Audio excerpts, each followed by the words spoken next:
तो नमस्कार मेरे प्रिय सभी साथियों को। मेरा नाम मनीष यदुवंशी। आप सभी का स्वागत है अपने परिवार मिशन यूपी बोर्ड 0.2 के यूट्यूब चैनल पर। तो कैसे हैं आप सब प्यारे बच्चों? उम्मीद करते हैं आप सब बढ़िया होंगे और अपनी पढ़ाई लिखाई बढ़िया से कर रहे होंगे। तो जैसा कि बाबू आज हम लोग बात करने वाले हैं यूपी बोर्ड क्लास 10, क्योंकि दोस्तों आपका एग्ज़ाम का डेट भी आ गया है। ठीक है, 18 फरवरी से आपका एग्ज़ाम भी होने वाला है। तो दोस्तों अगर अभी तक आप लोगों ने कुछ नहीं पढ़ा है तो आप लोगों के लिए ये वीडियो काफ़ी ज़्यादा मोस्ट इम्पॉर्टेंट होने वाला है।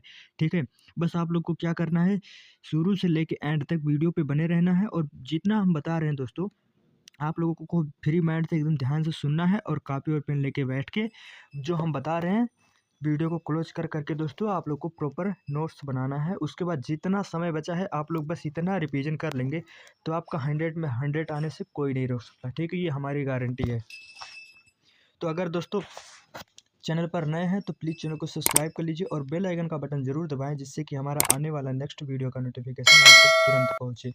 ठीक है, अगर इसका आप लोगों को पीडीएफ चाहिए तो हमारा पीडीएफ आप लोग अगर पीडीएफ चाहिए तो हमारा Telegram channel engineer Manish Yaduvanshi, वो आप लोग वहाँ से जाके दोस्तों आप लोग इसका पीडीएफ एकदम फ्री ऑफ कास्ट प्रोवाइड करा देंगे दोस्तों। उसके बाद ये जो अब सेशन होने वाला है, क्योंकि अब आपका नज़दीक एग्ज़ाम भी नज़दीक आ रहा है। ठीक है, इसीलिए आज रोज़ डेली दोस्तों लाइव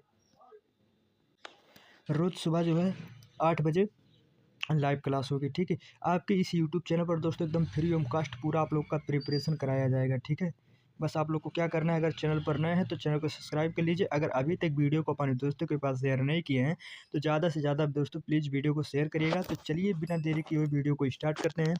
तो जैसा कि आपके स्क्रीन पे दिख रहा होगा, आप लोग उम्मीद करते हैं आप सब कॉपी और पेन लेके ज़रूर बैठे होंगे। ठीक है, तो सबसे पहले आप लोग हेडिंग डालिएगा चैप्टर नंबर फर्स्ट। ठीक है, चैप्टर कहिए या अध्याय कहिए, चैप्टर नंबर फर्स्ट या अध्याय फर्स्ट हम लोगों का जो है वास्तविक संख्याएं, यानी वास्तविक संख्याएं क्या होती हैं। ठीक है दोस्तों, सबसे पहले हम लोग बात करते हैं, आप लोग उम्मीद करते हैं आप लोग चैप्टर का नाम लिख लिए होंगे वास्तविक संख्या। तो सबसे पहले बाबू क्या करेंगे, आप लोग जो है हेडिंग डालिए। सबसे पहले आप लोग हेडिंग डालेंगे कि प्राकृतिक संख्याएं, यानी प्राकृतिक संख्याएं क्या होती हैं। ठीक है, सबसे पहले आप लोग हेडिंग डालिएगा कि प्राकृतिक संख्याएं क्या होती है। तो प्राकृतिक संख्याएं ऐसी संख्याएं हैं जिनको दोस्तों गिना जा सकता है, जैसे कि दोस्तों एक हो गया। ठीक है, इसका एग्जांपल जैसे 1 हो गया, 1.5 हो गया, 1.6 हो गया, 2 हो गया, 3 हो गया, 4 6 हो गया, 9 हो गया, डॉट डॉट डॉट डॉट। ठीक है, ये जो हमारी होती हैं प्राकृतिक संख्याएं होती हैं। उम्मीद करते हैं ये आपको समझ में आ गया होगा कि प्राकृतिक संख्याएं क्या होती हैं बाबू। तो प्राकृतिक संख्याएं जो होती हैं हमारी, वह ऐसी संख्याएं, यानी प्राकृतिक संख्याएं ऐसी संख्याएं होती हैं जिनको गिना जा सकता है और शून्य जो होता है, और शून्य प्राकृतिक संख्या नहीं होता है। ठीक है, जो शून्य होता है ये प्राकृतिक संख्या नहीं होता, और यह दोस्तों इनफाइनाइट भी नहीं हो सकता है। ठीक है, जो प्राकृतिक संख्याएं हमारे होते हैं, ये प्राकृतिक संख्या जो हमारी होती है ये दोस्तों शून्य भी नहीं हो सकता है और इनफाइनाइट भी नहीं हो सकता है। ठीक है, उम्मीद करते हैं इतना आप सबको बढ़िया से समझ में आ गया होगा। तो चलिए डेफिनेशन के बारे में बात कर लेते हैं कि प्राकृतिक संख्या क्या होती हैं। तो प्राकृतिक संख्याएं ऐसी संख्याएं होती हैं जिनको गिना जा सकता है। ठीक है, यानी प्राकृतिक संख्याएं ऐसी संख्याएं होती हैं जिनको गिना जा सकता है, उन्हें हम लोग जो तो जैसे गिना जा सकता है। शून्य जो होता है, ये शून्य जो जीरो हमारा होता है, जीरो प्राकृतिक संख्या नहीं होता है, और यह दोस्तों इनफाइनाइट भी नहीं होता है। ठीक है, ये इनफाइनाइट भी नहीं हो सकता है। ऐसी संख्याओं को हम लोग प्राकृतिक संख्याएं कहते हैं। ठीक है, चलिए इसके एग्जाम्पल के बारे में बात कर लेते हैं। तो जैसे इसका एग्जाम्पल्स जो उदाहरण होता है, जैसे कि 1 हो गया, 1.5 हो गया, ठीक है, 1.6 हो गया, 2 हो गया, 3 6 9 डॉट डॉट डॉट डॉट। ठीक है, ये जीरो भी नहीं हो सकता है और इनफाइनाइट भी नहीं हो सकता है। ऐसी संख्याओं को हम लोग प्राकृतिक संख्याएं कहते हैं। उम्मीद करते हैं इतना आप सबको बढ़िया से समझ में आ गया होगा। चलिए अब आगे बढ़ते हैं। आप लोग अगला हेडिंग डालेगा दोस्तों, यानी पूर्णांक जो होता है, पूर्ण संख्याएं क्या होती हैं। तो पूर्ण संख्याएं, तो पूर्ण संख्याएं ऐसी संख्याएं होती है जिनमें दोस्तों प्राकृतिक संख्याएं के साथ -2 शून्य भी साथ में रहता है। उसी को दोस्तों हम लोग क्या कहते हैं, पूर्ण संख्या कहते हैं। जो अपने आप में पूर्ण होता है उन्हीं को हम लोग पूर्ण संख्याएं कहते हैं। ठीक है, तो पूर्ण संख्या क्या होता है बाबू? पूर्ण संख्या यानी ऐसी संख्याएं जिनमें प्राकृतिक संख्याओं के साथ -2 शून्य भी साथ में होता है, उन्हीं को दोस्तों हम लोग पूर्ण संख्या कहते हैं। उम्मीद करते हैं इतना आप सबको बढ़िया से समझ में आ गया होगा। तो पूर्ण संख्याएं क्या होती हैं? तो ऐसी संख्याएं जिनमें प्राकृतिक संख्याओं के साथ -2, ठीक है, शून्य भी साथ में होता है, उन्हें हम लोग पूर्ण संख्या कहते हैं। जैसे इसके एग्जांपल्स के बारे में बात करते हैं दोस्तों, इसमें शून्य भी हो सकता है, 1 2 3 4 5 डॉट डॉट डॉट डॉट -2 -1 -3 ये सब भी हो सकता है। ये हमारे पूर्ण संख्या कहलाते हैं। उम्मीद करते हैं इतना आप सबको बढ़िया से समझ में आ गया होगा। चलिए आगे बढ़ते हैं। तो अब ये लोग आप लोग अगला हेडिंग डालेगा दोस्तों, पूर्णांक क्या होता है। पूर्णांक क्या होता है, पूर्णांक, ठीक है। तो पूर्णांक जो होता है, पूर्णांक ऐसी संख्याएं होती हैं जिनमें प्राकृतिक संख्याएं पूर्ण संख्याओं के साथ -2 जो ऋणात्मक संख्याएं भी सम्मिलित होते हैं, उन्हें हम लोग पूर्णांक संख्या कहते हैं। जो हमारी पूर्णांक संख्या होती है बाबू, इसमें दोस्तों -1 -2 -3 डॉट डॉट फिर 1 2 3 4 डॉट डॉट डॉट डॉट सब इसमें जो होता है माइनस प्लस दोनों संख्याएं सम्मिलित होती हैं, उन्हीं को दोस्तों हम लोग पूर्णांक कहते हैं। पूर्णांक पूर्ण जो हमारा होता है, इसमें -2 साथ में होता है तो उसे पूर्ण कहते हैं। वो पूर्णांक जो होता है, पूर्णांक में हमारा जो होता है, इसमें दोस्तों 5 भी होगा, ठीक है, माइनस में होगा, उसके बाद दोस्तों प्लस में 1 2 0 3 सब सम्मिलित होते हैं, पूरा उसी को कहते हैं पूर्णांक, ठीक है। उम्मीद करते हैं इतना आप सबको बढ़िया से समझ में आ गया होगा। तो पूर्णांक क्या होता है बाबू, पूर्णांक जो होता है, पूर्णांक ऐसी संख्याओं को कहते हैं। पूर्णांक ऐसी संख्याएं होती हैं जिसमें प्राकृतिक संख्याएं पूर्ण संख्याओं के साथ -2 ऋणात्मक संख्याएं भी इसमें सम्मिलित होते हैं, उसी को हम लोग पूर्णांक कहते हैं। जैसे इसका एग्जाम्पल समझ लेते हैं, -5 हो गया, ठीक है, -5 हो गया, -2 हो गया, -1 हो गया, 0 हो गया, ठीक है, 1 हो गया, 2 हो गया, 3 हो गया, डॉट डॉट डॉट डॉट, ठीक है। उम्मीद करते हैं इतना आप सबको बढ़िया से समझ में आ गया है, ठीक है। जैसे कि इसका डायग्राम भी दिखाई दे रहे हैं आप लोगों को, जैसे कि ये हमारा जो डायग्राम है, ठीक है,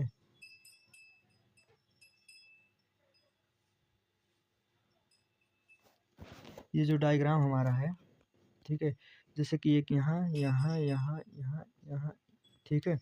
तो जैसे कि माइनस का इनफाइनाइट हो गया, माइनस का 2 हो गया, माइनस का 1 हो गया, 0 हो गया, 1 हो गया, 2 हो गया, इनफाइनाइट, ठीक है। तो इसमें जो होता है दोस्तों, इसमें जो होता है, इसमें ऋणात्मक और धनात्मक दोनों संख्याओं की जो संख्या होती है, उसमें जो होता है अनंत भी होती है। तो यही हमारी पूर्णांक कहलाती है। उम्मीद करते हैं इतना आप सबको बढ़िया से समझ में आ गया होगा कि पूर्णांक क्या होता है बाबू। तो पूर्णांक जो होता है, इसमें प्राकृतिक संख्याएं पूर्ण संख्याओं के साथ जो होता है -2 ऋणात्मक संख्याएं भी सम्मिलित होती हैं, उसे हम लोग पूर्णांक कहते हैं। जैसे उदाहरण -5 -2 -1 0 फिर 1 2 3 डॉट डॉट डॉट डॉट, ये हमारे जो होता है पूर्णांक कहलाते हैं। जैसे कि एग्जाम्पल से आप लोग को लिखा रहे हैं, जैसे कि माइनस इनफाइनाइट -2 -1, ठीक है, फिर 0 1 2 3 इनफाइनाइट।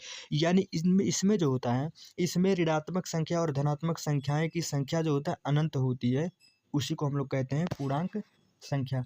उम्मीद करते हैं इतना आप सबको एक बार फिर से पूरा रिवीजन कर ले रहे हैं जल्दी से, ठीक है। तो जैसे कि बाबू जो हमारा चैप्टर जो हमारा अध्याय फर्स्ट है, वास्तविक संख्या। तो वास्तविक संख्या में सबसे पहले हम लोग बात किए हैं प्राकृतिक संख्याएं क्या होती हैं। तो प्राकृतिक संख्या जो हमारी होती है, ऐसी संख्याएं जिनको गिना जा सकता है और शून्य प्राकृतिक संख्या नहीं होता है, ठीक। यानी ऐसी संख्या जिनको गिना जा सकता है वो प्राकृतिक संख्या होता है, और शून्य जो होता है ये हमारी प्राकृतिक संख्या नहीं होती है, और इनफाइनाइट भी प्राकृतिक संख्या नहीं होती है। इसका एग्जाम्पल जैसे 1 हो गया, 1.5 1.62369 डॉट डॉट डॉट डॉट, ठीक है, ये हमारी प्राकृतिक संख्या होती हैं।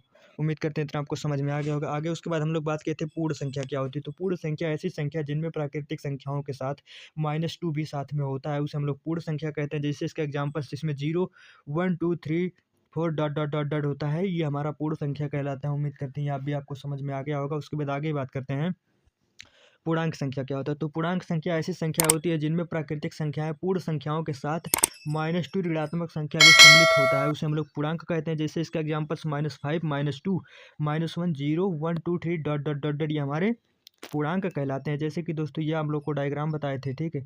यानी इसमें माइनस इनफाइनाइट -2 -1 0 1 2 फिर इनफाइनाइट, ठीक है। यानी इसमें जो होता है हमारा, इसमें ऋणात्मक और धनात्मक दोनों संख्याओं की जो अनंत होती है, वो हमारी पूर्णांक कहलाती है। उम्मीद करते हैं इतना आप सबको बढ़िया से समझ में आ गया होगा। अब आप लोग अगला हेडिंग डालिएगा जो होता है अभाज्य संख्याएं क्या होती हैं, मोस्ट इंपॉर्टेंट होता है। अभाज्य संख्याएं क्या होती हैं। तो बाबू अभाज्य संख्याएं ऐसी संख्याएं होती हैं जो केवल एक से विभाजित होती है और स्वयं से विभाजित होती है, उन्हें हम लोग अभाज्य संख्या कहते हैं। जैसे इसके एग्जाम्पल्स 2 हो गया, ठीक है, 2 सिर्फ 1 से विभाजित होगा और स्वयं से विभाजित हो गया, 3 हो गया, ठीक है, 5 हो गया, 7 हो गया, ठीक है, और 11 हो गया, ठीक है, और 13 हो गया। ये सब जितनी संख्याएं हैं दोस्तों, ये सब अभाज्य संख्याएं होती हैं, क्योंकि एक से डिवाइड होंगी और स्वयं से डिवाइड होंगी, ठीक है। उम्मीद करते हैं इतना आप सबको बढ़िया से समझ में आ गया होगा। तो आप लोग हेडिंग डालिएगा कि अभाज्य संख्याएं क्या होती हैं। तो अभाज्य संख्या जो होती है बाबू, अभाज्य संख्या यानी ऐसी संख्याएं जो केवल एक से विभाजित होती है और स्वयं से विभाजित होती हैं, ऐसी संख्या को हम लोग अभाज्य संख्याएं कहलाती हैं। यानी अभाज्य संख्या क्या होती है बाबू, ऐसी संख्या जो केवल एक और स्वयं से विभाजित होती है, उन्हें हम लोग अभाज्य संख्या कहते हैं। जैसे कि इसका एग्जाम्पल्स हो गया 2, 3, 5, 7, ठीक है, 11 हो गया, 13 हो गया, ठीक है। ये सब जो हमारी होती हैं ये अभाज्य संख्याएं कहलाती हैं। उम्मीद करते हैं इतना आप सबको बढ़िया से समझ में आ गया होगा। तो आप लोग अब लिखिएगा, यानी अभाज्य संख्या क्या होती है बाबू, अभाज्य संख्या यानी ऐसी संख्याएं जो केवल एक और स्वयं से विभाजित होती हैं, उन्हें हम लोग अभाज्य संख्या कहते हैं। जैसे इसका एग्जाम्पल, जैसे 2 हो गया, 3 हो गया, 5 हो गया, 7 हो गया, ठीक है, 11 हो गया, 13 हो गया, ठीक है। ये सब हमारी जो होती हैं एक्सेट्रा, ये सब हमारी जो होती है अभाज्य संख्या कहलाती हैं, ठीक है। और अभाज्य संख्याओं को में जो होता है अभाज्य संख्याएं, अभाज्य जो होती हैं अभाज्य संख्याओं के केवल 2 गुणनखंड होते हैं। इसका वो अभाज्य संख्या जो होती है इसके सिर्फ 2 गुणनखंड होते हैं, ठीक है। यानी जो हमारी अभाज्य संख्या होता है इसका सिर्फ 2 ही गुणनखंड होते हैं। उम्मीद करते हैं इतना आप सबको बढ़िया से समझ में आ गया होगा दोस्तों। इतने ईजी भाषा में दोस्तों आपको कोई नहीं समझाएगा, ठीक है, जितनी ईजी भाषा में हम आप लोगों को समझा दे रहे हैं, ठीक है बाबू। चलिए आगे बढ़ते हैं। उसके बाद आप लोग अगला हेडिंग डालेगा जो होता है संयुक्त, जो होता है संयुक्त संख्याएं क्या होती हैं। तो संयुक्त संख्याएं जो होती हैं, संयुक्त संख्याएं ऐसी संख्याएं होती हैं जिनको 3 या 3 से अधिक गुणनखंड, यानी संयुक्त संख्या ऐसी संख्याएं होती हैं जिनको 3 या 3 से अधिक गुणनखंड होते हैं, वही संख्या हम लोग संयुक्त संख्या कहलाती है, ठीक है। जैसे इसके एग्जाम्पल्स हो गया 4 हो गया, 6 हो गया, 8 हो गया, ठीक है, 9 हो गया, 10 हो गया। यानी 2 से एक बार ये जो होता है, अगर हम लोग 4 को काटेंगे तो 1 से कटेगा 2 इंटू 2, ठीक है। इसका जो होता है 3 से अधिक, जो होता है 3 या 3 से अधिक जिसकी गुणनखंड होते हैं, उन्हें हम लोग जो होता है संयुक्त संख्या कहते हैं, ठीक है। उम्मीद करते हैं इतना आप सबको बढ़िया से समझ में आ गया होगा कि संयुक्त संख्या क्या होता है। तो संयुक्त संख्या ऐसी संख्या है जिनको 3 या 3 से अधिक, जिसका जो होता है 3 या 3 से अधिक गुणनखंड होता है या हो, ठीक है, वो जो होता है संख्या हमारी संयुक्त संख्या कहलाती है। जैसे इसका उदाहरण 4 हो गया, 6 हो गया, 8 हो गया, 9 हो गया और 10 हो गया, ठीक है, dot dot dot dot ETC। उम्मीद करते हैं इतना आप सबको बढ़िया से समझ में आ गया होगा। तो चलिए आगे बढ़ते हैं। अगला आप लोग बात करेंगे हम लोग बाबू, अगला बात करेंगे जो होता है सह आभाज्य संख्याएं क्या होती है, यानी सह आभाज्य संख्या क्या होती है। तो हमारा जो होता है सह आभाज्य संख्या जो होती है, यानी वह संख्याएं, यानी सह आभाज्य संख्या वह संख्याएं जो केवल एक से विभाजित होती है। यह संख्या जो होता है जोड़े में होती है, जो एक से विभाजित होती है और यह संख्या जो होती है जोड़े में होती है, उसे हम लोग सह आभाज्य संख्याएं कहते हैं। जैसे एग्जाम्पल्स देखो 21 एंड 23, ठीक है, ये जो होता है जोड़े में होती हैं और एक से ही विभाजित होती हैं, ठीक है। 26 और 29, ठीक है, ये सब जो होते हैं एक से विभाजित होते हैं और इस जोड़े में होते हैं, उसे हम लोग सह आभाज्य संख्या कहते हैं। उम्मीद करते हैं इतना आप सबको बढ़िया से समझ में आ गया होगा। तो सह आभाज्य संख्या क्या होता है, तो सह आभाज्य संख्या वह संख्याएं जो केवल एक से विभाजित होती हैं और ये जोड़े में होती हैं, उन्हें हम लोग जो होता है सह आभाज्य संख्या कहते हैं। जैसे इसका उदाहरण, ठीक है, यानी 21, 23, 26, 29, ठीक है, dot dot dot dot ETC। ये हमारी जो होती है सह आभाज्य संख्याएं कहलाती हैं। उम्मीद करते हैं इतना आप सबको बढ़िया से समझ में आ गया होगा। अगर दोस्तों अभी तक वीडियो को शेयर नहीं किए हैं तो ज़्यादा से ज़्यादा प्लीज़ हमारे दोस्तों के पास शेयर करिएगा। अगर चैनल पर नए हैं तो चैनल को सब्सक्राइब करिएगा और बेल आइकन का बटन जरूर दबाएं, जिससे कि हमारा आने वाला नेक्स्ट वीडियो का नोटिफिकेशन आप तक तुरंत पहुँचे, ठीक है। तो चलिए बाबू अब आ गया होगा। अब आप लोग अगला हेडिंग डालिएगा दोस्तों कि विषम संख्याएँ क्या होती हैं, ठीक है। विषम संख्या क्या होती है, तो विषम संख्याएं जो होती हैं ऐसी संख्याएं होती है जिनको 2 से विभाजित करने पर शेषफल 1 प्राप्त होता है, उन्हीं संख्याओं को हम लोग दोस्तों विषम संख्या कहते हैं, ठीक है। जैसे कि दोस्तों 3 जो होता है, अगर 3 को हम लोग डिवाइड करेंगे 2 से, ठीक है, तो 2 एक्के में 2 जाएगा, ठीक है, बचेगा 1, यानी इसका जो शेषफल बचता है, ये हमारा जो शेषफल बचता है, शेषफल 1 बचता है, 2 से डिवाइड करने पर शेषफल 1 बचता है, उन्हें हम लोग दोस्तों विषम संख्या कहते हैं। उम्मीद करते हैं इतना आप सबको बढ़िया से समझ में आ गया होगा कि विषम संख्याएं क्या होती हैं। तो विषम संख्या जो होता है बाबू, विषम संख्या ऐसी संख्याएं होती हैं जिनको 2 से विभाजित करने पर शेषफल जो होता है 2 प्राप्त होता है, उसी को हम लोग जो होता है विषम संख्याएं कहते हैं। जैसे इसका एग्जाम्पल 2 हो गया, 5, 7, 9, 11, 13, ठीक है, उसके बाद 17 dot dot dot dot etcetera. यही संख्याओं को दोस्तों हम लोग क्या कहते हैं, विषम संख्या कहते हैं। विषम संख्याएं क्या होती हैं, तो विषम संख्याएं ऐसी संख्याएं होती हैं दोस्तों जिनको 2 से विभाजित करने पर, जैसे 5 को अगर हम लोग 2 से विभाजित करेंगे, ठीक है, 2 से विभाजित करेंगे तो 2 बार में जाएगा 4 और शेषफल 1 आ जाएगा। तो इसका जो शेषफल जो होता है यानी विषम संख्या वह संख्याएं होती हैं जिनको 2 से विभाजित करने पर शेषफल 1 प्राप्त होता है। उन्हीं संख्याओं को हम लोग जो होता है विषम संख्या कहते हैं। उम्मीद करते हैं इतना आप सबको बढ़िया से समझ में आ गया होगा, ठीक है। उसके बाद आगे बात करते हैं कि सम संख्याएं क्या होती हैं। सम संख्याएं क्या होती हैं दोस्तों, सम संख्याएं होती हैं, सम संख्याएं वह संख्याएं जो है, सम संख्याओं ऐसी संख्याएं होती हैं जिनको, यानी सम संख्याएं ऐसी संख्याएं होती हैं जिनको 2 से विभाजित करने पर शेषफल 0 प्राप्त होता है, उसी को हम लोग दोस्तों सम संख्याएं कहते हैं। जैसे कि दोस्तों 4, अगर 4 को अगर हम लोग 2 से डिवाइड करेंगे, ठीक है, तो 2 इंटू 4 0। तो जिसको दोस्तों पूरा पूरा डिवाइड हो, जिसका शेषफल शून्य प्राप्त हो, 2 से डिवाइड करने पर जिसका शेषफल शून्य प्राप्त होता है, उन्हीं संख्याओं को दोस्तों हम लोग क्या कहते हैं, सम संख्याएं कहते हैं। उम्मीद करते हैं इतना आप सबको बढ़िया से समझ में आ गया होगा कि सम संख्या क्या होते हैं बाबू। तो सम संख्याएं जो होती है हमारी, सम संख्या ऐसी संख्याएं जिनको, सम संख्या ऐसी संख्याएं होती हैं जिनको 2 से विभाजित करने पर शेषफल 0 प्राप्त होता है, उसी को हम लोग सम संख्याएं कहते हैं। जैसे इसका एग्जाम्पल्स के बारे में बात करते हैं, 2 4 6 8 10 हो गया, ठीक है, 12 हो गया, 14 हो गया, dot dot dot dot etcetera, ठीक है। यही ऐसी संख्याओं को हम लोग सम संख्याएं कहते हैं। उम्मीद करते हैं इतना आप सबको बढ़िया से समझ में आ गया होगा। तो चलिए आगे बढ़ते हैं, ठीक है। अगला हेडिंग आप लोग डालिएगा दोस्तों कि दशमलव संख्याएं क्या होती हैं, मोस्ट इंपॉर्टेंट, ठीक है। दशमलव संख्याएं क्या होती हैं, तो दशमलव संख्याएं दोस्तों ये संख्या 2 प्रकार की होती हैं, ठीक है। जो हमारी दशमलव संख्याएं होती हैं ये 2 प्रकार की होती हैं, ठीक है। दशमलव संख्याएं हमारी जो होती हैं ये 2 प्रकार की होती हैं। जो हमारा फर्स्ट होता है ये जो होता है समाप्त जो होता है समाप्त संख्या होती है, एक गैर समाप्त जो है संख्या होती है, ठीक है। उम्मीद करते हैं इतना आप सबको बढ़िया से समझ में आ गया होगा कि दशमलव संख्या हमारी दो प्रकार की होती है, एक जो होती है समाप्त संख्या होती है, गैर समाप्त संख्या होती है, ठीक है। तो सबसे पहले हम लोग हेडिंग डालेंगे कि दोस्तों समाप्त संख्याएं क्या होती हैं। तो समाप्त संख्याएं जो होती है, समाप्त संख्या ऐसी संख्याएं जो पूरी तरीके से जो होता है जो पूर्ण तरीके से विभाजित हो जाए और जिसका शेषफल जो होता है शून्य प्राप्त हो जाए, ऐसी संख्याओं को हम लोग दोस्तों समाप्त जो होता है संख्या कहते हैं, ठीक है। उम्मीद करते हैं इतना आप सबको बढ़िया से समझ में आ गया होगा कि जो समाप्त संख्याएं क्या होती है। तो समाप्त संख्या ऐसी संख्याएं जो पूर्ण तरीके से विभाजित हो जाएं और जिसका जो होता है शेषफल 0 प्राप्त होता है, उसे हम लोग जो होता है प्राप्त यानी जो होता है। तो उम्मीद करते हैं कि दोस्तों आपको समाप्त संख्याएं समझ में आ गए होंगे, जिसका एग्जाम्पल्स होता है 0.2 0.3 डॉट डॉट डॉट डॉट, ठीक है। यही होती है। आगे बढ़ते हैं बाबू। तो जो ये समाप्त संख्या की जो हमारा एग्जाम्पल्स होता है, जैसे 0.2 0.3, ठीक है। अगर 0.2 को अगर हम लोग दोस्तों डिवाइड करते हैं तो ये दशमलव हटाने के लिए एक जीरो नीचे आ जाएगा तो 10/2 हो जाएगा, ठीक है। तो यानी 20 से अगर हम लोग 2 से डिवाइड करेंगे तो 20 हो जाएगा, ठीक है। पूरा कट के 0 आ जाएगा। तो ये हमारा सब पूर्ण समाप्त संख्या होता है। उसके बाद हम लोग अगले बात करते हैं दोस्तों, यानी गैर जो होता है समाप्त संख्या क्या होती है। तो गैर समाप्त संख्या यानी ऐसी संख्याएं जो पूर्ण तरीके से जो होता है, यानी ऐसी संख्या जो पूर्ण तरीके से जो होता है विभाजित ना हो, जिसका शेषफल शून्य ना आए, जिसका शेषफल जो होता है दोस्तों शून्य ना आए, उसे हम लोग गैर समाप्त संख्या कहते हैं। जैसे कि 0.55 0.33 dot dot dot dot ETC, ठीक है। ये हमारी गैर समाप्त संख्या कहलाती है। उम्मीद करते हैं इतना आप सबको बढ़िया से समझ में आ गया होगा। तो चलिए अगला बात करते हैं, यानी यह जो होता है पूर्ण समाप्त संख्या। आगे बात करते हैं, 1 मिनट। यह जो हमारा होता है बाबू, यह 2 तरीके से होती है, ठीक है। 2 तरह से होती है। सबसे पहले हम लोग बात करते हैं आवर्त संख्या क्या होती है। तो आवर्ती संख्या क्या होती है, आवर्त संख्या हमारी 2 टाइप की होती है, ठीक है। एक आवर्त संख्या होती है, एक गैर आवर्त संख्या होती है, ठीक है। तो सबसे पहले हम लोग हेडिंग डालेंगे कि आवर्त संख्या क्या होती है, ठीक है।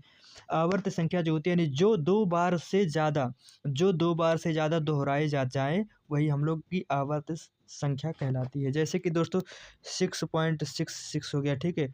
5.55 हो गया, 2.22 हो गया, ठीक है। 3.33 हो गया।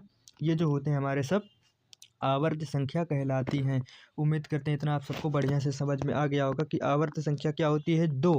जो 2 बार जो होता है, 2 बार से ज़्यादा दोहराए जाएँ, उन्हें हम लोग आवर्त संख्या कहलाते हैं। जैसे 6655 dot dot dot dot etcetera, ठीक है। उम्मीद करते हैं इतना आपको समझ में आ गया होगा एग्जाम्पल्स। चलिए आगे बढ़ते हैं।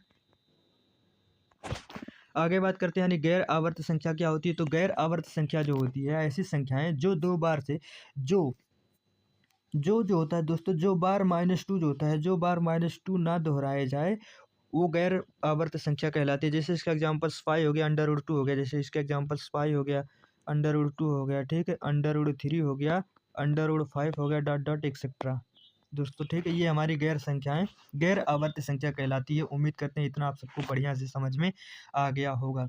चलिए अब आगे बढ़ते हैं बाबू। अब सबसे पहले आप लोग अगला हेडिंग डालिएगा दोस्तों कि परमेय संख्याएं क्या होती हैं, मोस्ट इंपॉर्टेंट, ठीक है।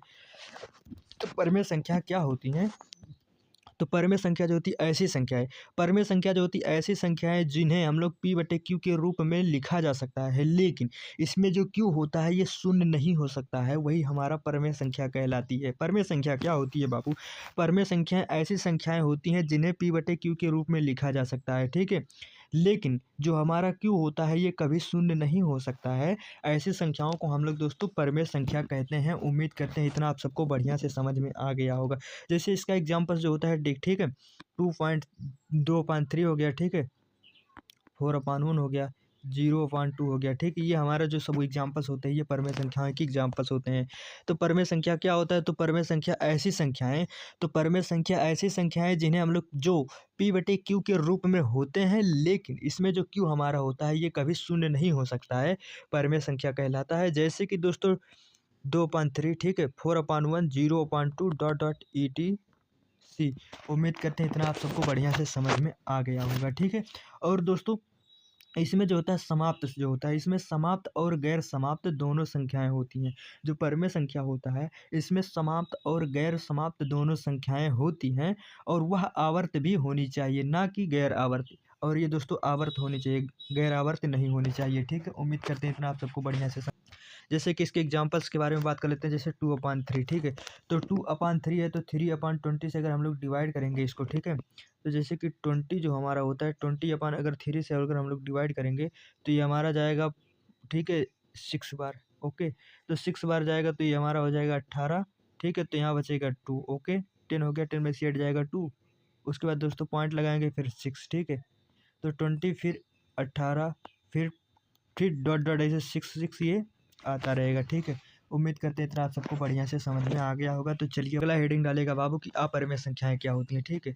अपरमेय संख्याएं क्या होती हैं? तो अपरमेय संख्या ऐसी संख्याएं अपरमेय संख्याएं जो हमारी होती हैं ऐसी संख्याएं जिन्हें यानी ऐसी संख्या जो परमेय संख्याएं नहीं होती हैं, जिन्हीं संख्याओं की पूर्ण जो होता है वैल्यू प्राप्त नहीं की जा सकती है, ऐसी संख्या को हम लोग परमेय संख्या कहते हैं, ठीक है। परमेय संख्या ऐसी संख्याएं होती हैं जो परमेय संख्या नहीं होती हैं, ठीक है। यानी अपरमेय संख्या ऐसी संख्या जो परमेय संख्या नहीं होती है और जिनकी संख्याएं पूर्ण वैल्यू प्राप्त नहीं की जा सकती है, ठीक है, उन्हें हम लोग दोस्तों अपरमेय संख्या कहते हैं। जैसे कि दोस्तों पाई हो गया, √3 हो गया, ठीक है, √5 हो गया, डॉट डॉट डॉट डॉट जो हो गया, ये हमारे अपरमेय संख्या एग्जाम्पल्स कहलाते हैं, ठीक है।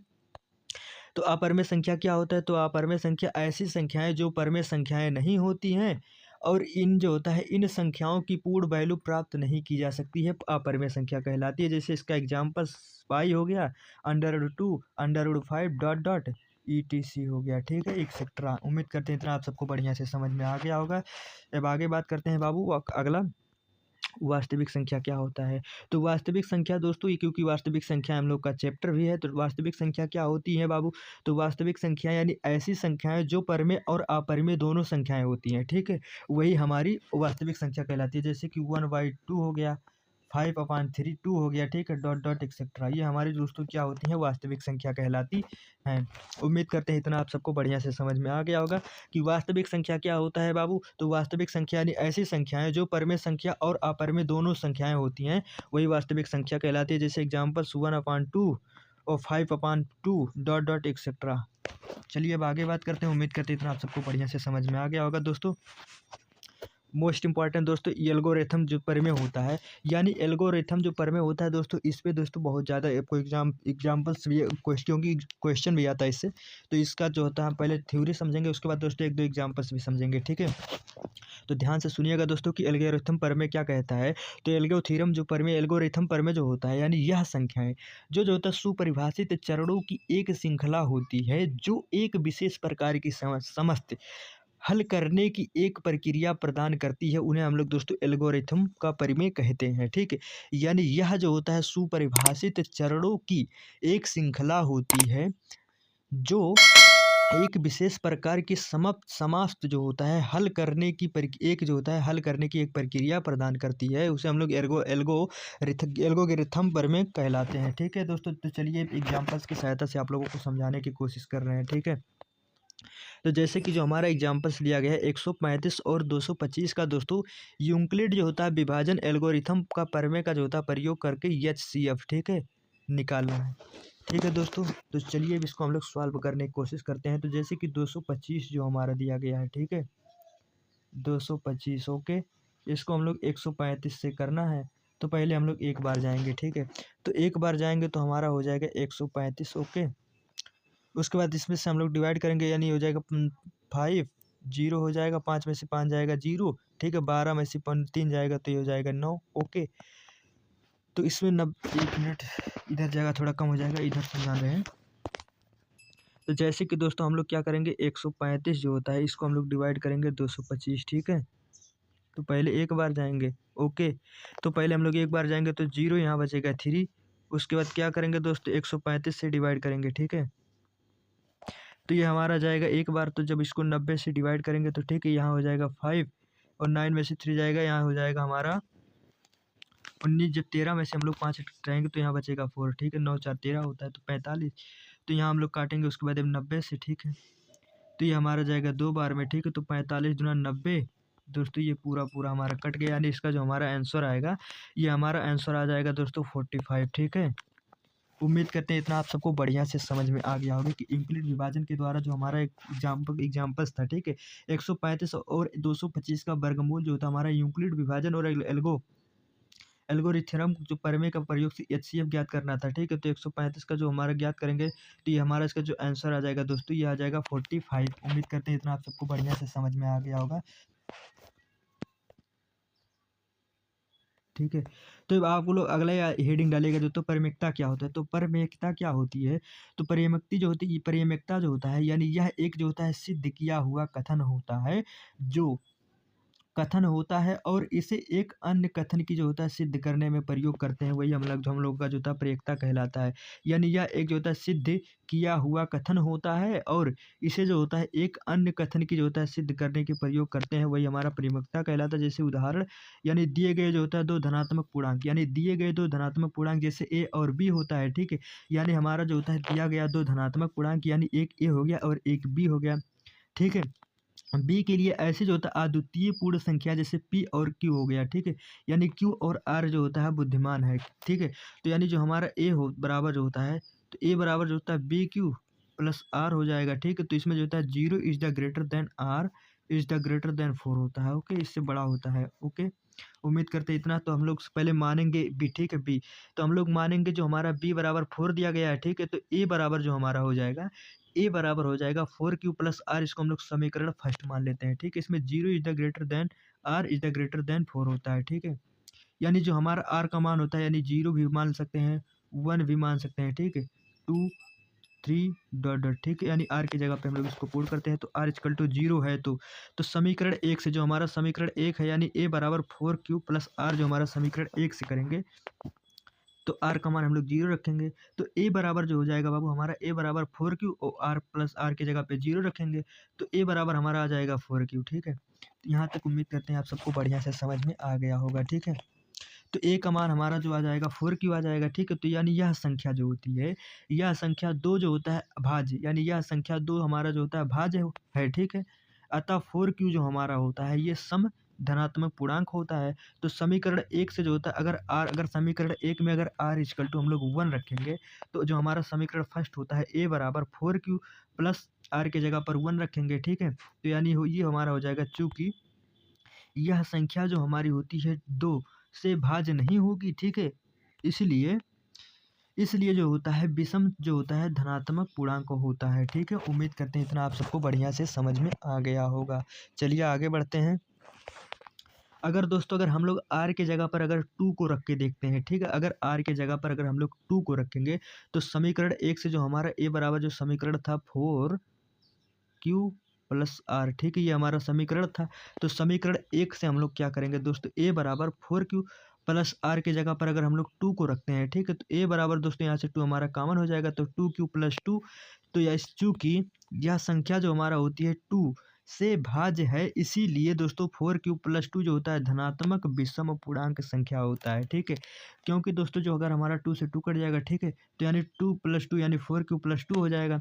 तो यानी इसलिए चूँकि जो हमारा ये जो संख्या होती है 2 से भाजक है, ठीक है, इसीलिए दोस्तों 4³ + 2 जो होता है धनात्मक विषम पूर्णांक होता है। उम्मीद करते हैं इतना आप सबको बढ़िया से समझ में आ गया होगा। तो चलिए थोड़ा और आगे बढ़ते हैं। तो जैसे अगर दोस्तों अगर हम लोग आर की जगह पर अगर 3 को पुट करेंगे, ठीक है, तो समीकरण 1 से तो जो हमारा समीकरण था ए बराबर 4Q + R, ठीक है, तो समीकरण 1 ये हमारा था। तो समीकरण 1 से अगर आर की जगह पर अगर हम लोग 3 रखेंगे, तो ए बराबर जो हमारा समीकरण 1 है ए बराबर 4Q, आर की जगह पर 3 रखेंगे, ठीक है। तो चूँकि यह संख्या 2 से भाज्य नहीं है, इसीलिए 4Q + 3 जो होता है धनात्मक विषम पूर्णांक संख्या होती है। उम्मीद करते हैं इतना आप सबको बढ़िया से समझ में आ गया होगा। तो थैंक यू दोस्तों।